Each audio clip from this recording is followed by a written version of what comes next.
everybody. I'm Laura Harris-Smith. Welcome to today's Daily Pin Code. I'm on my porch again. This is a quiet place to be, sort of, except for all the cars passing by.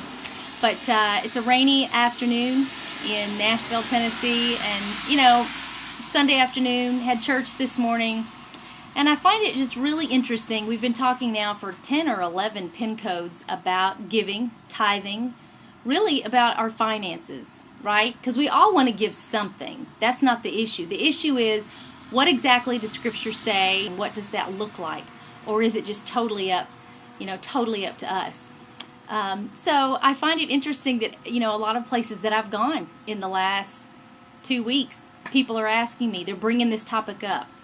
Well, so don't you think this, or do you really think that?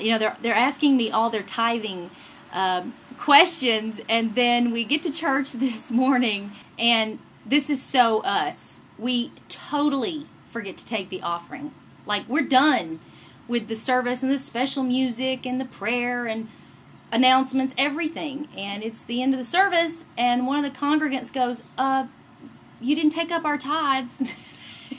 This obviously is not on our minds all the time, but I know beyond a shadow of a doubt that it's on God's mind. And guess what? I'm not the only one. There are evidently pastors all over the place. This isn't just in Nashville, but I've got some of you writing me and telling me, yes, it's being said here, it's being said there. And it's not just because, pastors are hungry for money. Some of these are teachers that really they're not making their livings in the church or from behind a pulpit. Prophets, and I often say, if the Lord has a work that He needs to do in the earth, He often blesses it through this organization that is set up better than any corporate structure could be. It's called the local church, and that is worth giving into, because that is where the real work gets done. It should. Yes, some of that system has failed us, but you know what? Marriages fail every day. Half out of every couples that get married get divorced. But I'm not giving up on marriage. Don't give up on the church.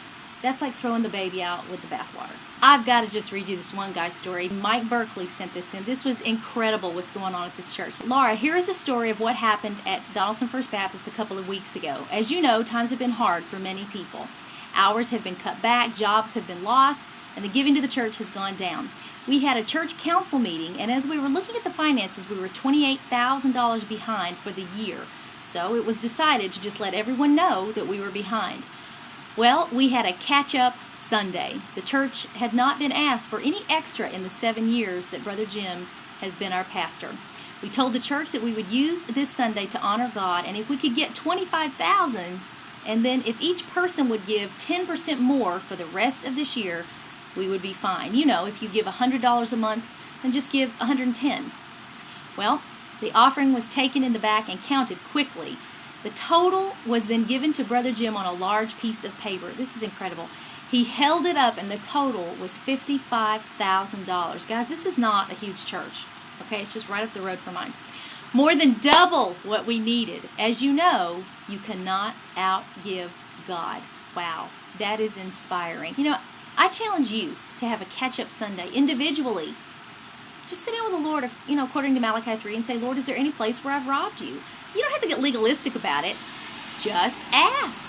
Just ask. See what He says. He'll talk to you, right? He's your Father. He will talk to you. He will convict you, or He will encourage you. Look, He will communicate with you about this topic if you're not afraid of it.